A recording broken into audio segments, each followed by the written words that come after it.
Shalom. We continue studying commandments of Yeshua, and tonight we will talk about one very important commandment. Everyone who looks at a woman with lust. And many women may say, it's not for us. We do not look at another woman with lust, so this is just for men. Alright? Let's see what we have here. Let's see if it might be good and useful for everyone, not only for men. And at the beginning, I would like to remind you that we study commandments of Yeshua as a crucial part of his covenant. Number two, Yeshua didn't abolish the law, but on the contrary, he intensified it. This is what we found. And the teacher focuses our attention on motivation and thoughts. This is what we found. Now let's talk a little bit about this.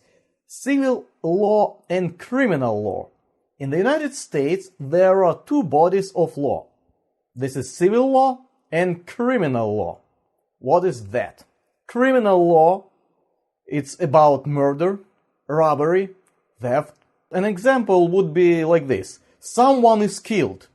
The murderer is sued and sent to prison. Civil law, it's like about divorce, injury, breach of contract. And here is an example. Someone is injured, and the one who is injured sues the one who is guilty to receive a court-ordered remedy, such as money or property. And the goal of civil law is compensation, whereas the goal of the criminal law is punishment. Adultery is still criminalized and punishable in some countries.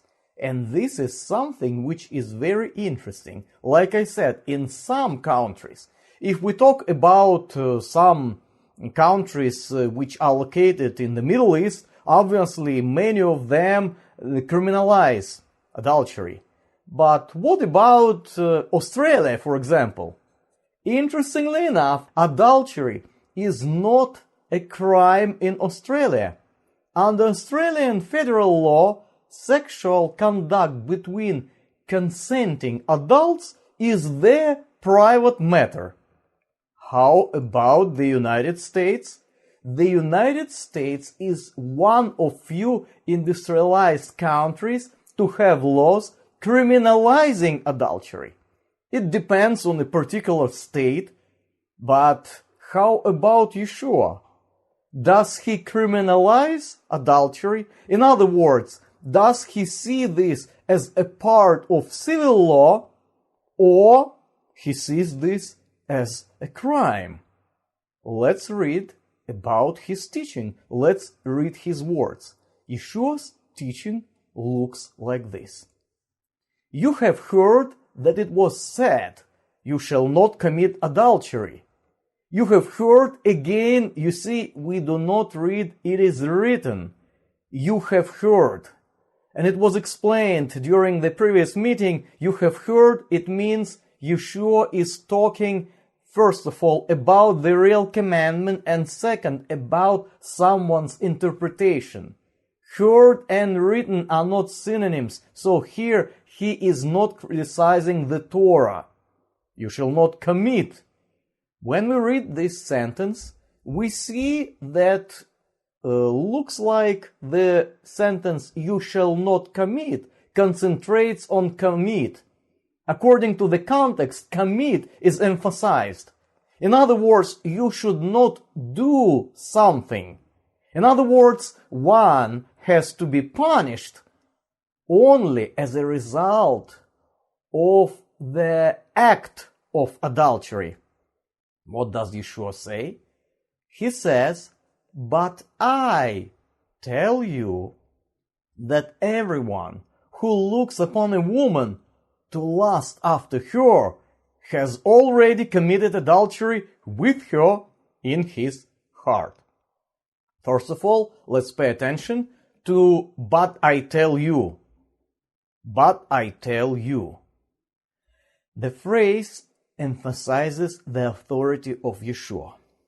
Second, He says everyone who looks can be translated differently from Greek. Grammatically, it can be translated like this.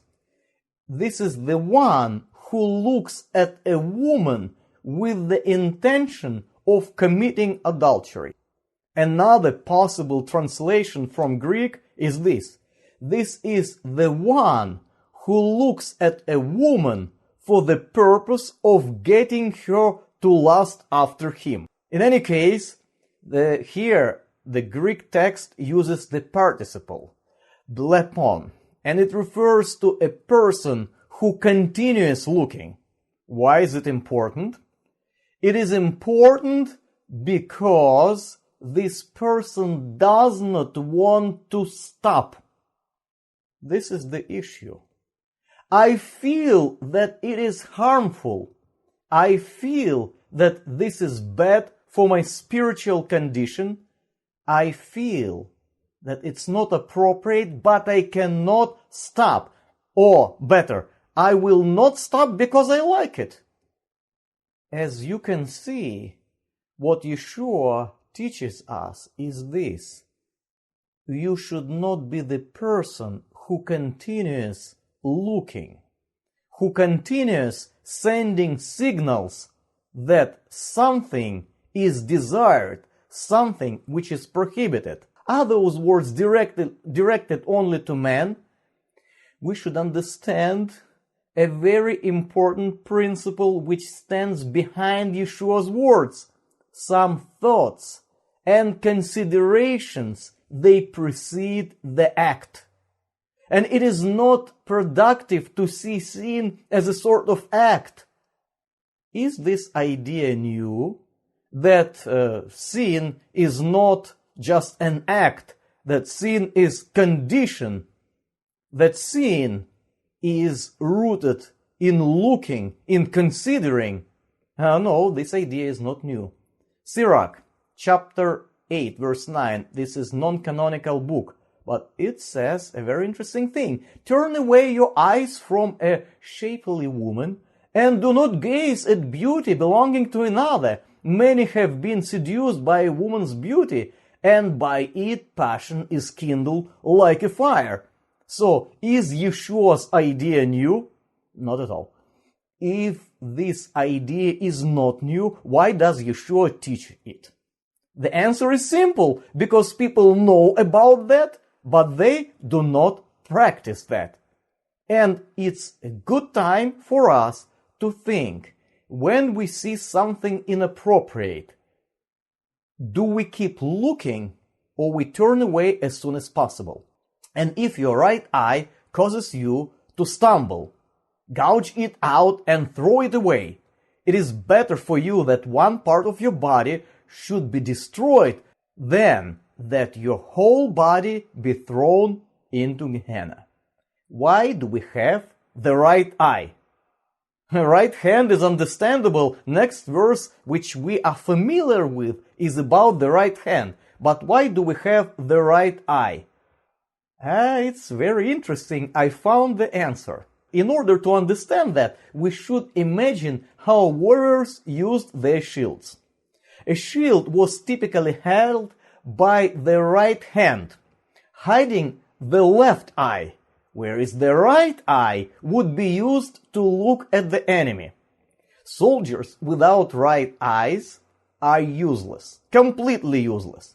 What Yeshua says, you better become a useless soldier than to lose your opportunity to enter the New Jerusalem. And by the way, those useless soldiers, they are described in Josephus' writings. This is why Josephus mentions a king who gouged out right eyes of his enemies. So you hide your left eye behind the shield, and your right eye should look. And now, according to Yeshua, you don't have anything to look. But Yeshua says it's still better than to look at the lady who you believe is beautiful but prohibited by the Bible. And if your right hand causes you to stumble, cut it off and throw it away. It is better for you that one part of your body should be destroyed than that your whole body go into Gehenna. Interestingly, the idea to punish a sexual offender appears in the rabbinic texts. Again, to punish this way, to cut an arm. You can find this in rabbinical texts, and this is not new. And we are not aware of practice that people really did that, but at least we know that rabbis believed that the offender deserved that. What is new? The idea to punish myself is new.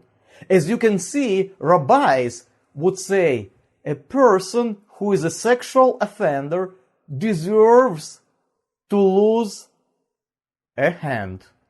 The hand, or maybe an arm, must be cut. What does Yeshua say? And if your right hand causes you to stumble, cut it off and throw it away.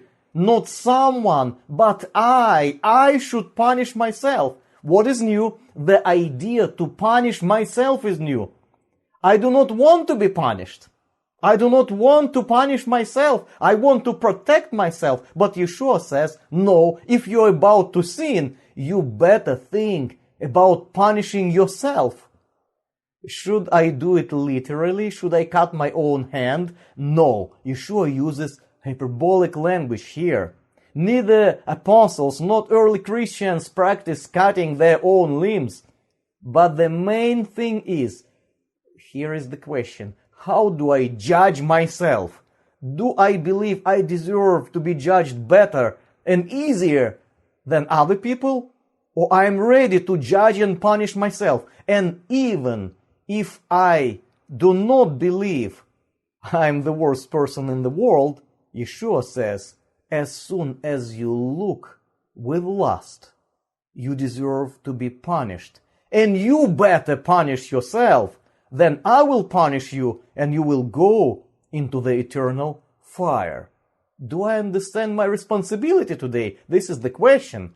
All these questions, they challenge me and allow me to see that Yeshua didn't abolish the commandment, but on the contrary, he elevated and intensified the law. Early Christians interpreted these sayings as related also to the covetous spirit, evil thoughts, and false objectives of the will. Thus, this text was taken seriously both by men and by women. In other words, men can take it literally, but early Christians, they would apply this to both genders, like I said, evil thoughts, false objectives, etc. So when you look at something which is not appropriate, you should stop doing that and think about the eternal punishment. Let's say a few words about practice. Is adultery a criminal offense? According to Australian law, the answer is no. It is a private matter. According to American law of many states, the answer is yes. It is a criminal offense. But is looking at a woman with lust a criminal offense? According to the entire world, the answer is no. It is a private matter. But according to Yeshua's teaching, the answer is yes. Even thinking and lusting is a criminal offense, and our hearts should be cleansed and prepared for his second coming. Some time ago, when we lived in New York, we were about to enter Manhattan from Brooklyn. I noticed a very strange billboard, which was in Hebrew, no translation. It actually caught my attention, and I thought, oh, interesting, what is that? I asked the person right near me who was able to read and translate it quickly and got an answer. Rabbis warned the Jews and advised not to look at dangers and tempting things in Manhattan. So, as soon as you enter Manhattan, They warn you, do not look too much. Concentrate on the Torah. Now you, Solomon, my son, know the God of your father, and serve him with a whole heart and with a willing mind. For Adonai searches all hearts and understands every intent of the thoughts. If you seek him, he will be found by you. But if you forsake him, he will reject you forever. David understood that Adonai was the one who searched all hearts and understands every intent. And this is the message of Yeshua. This is the highest standard and heavenly wisdom.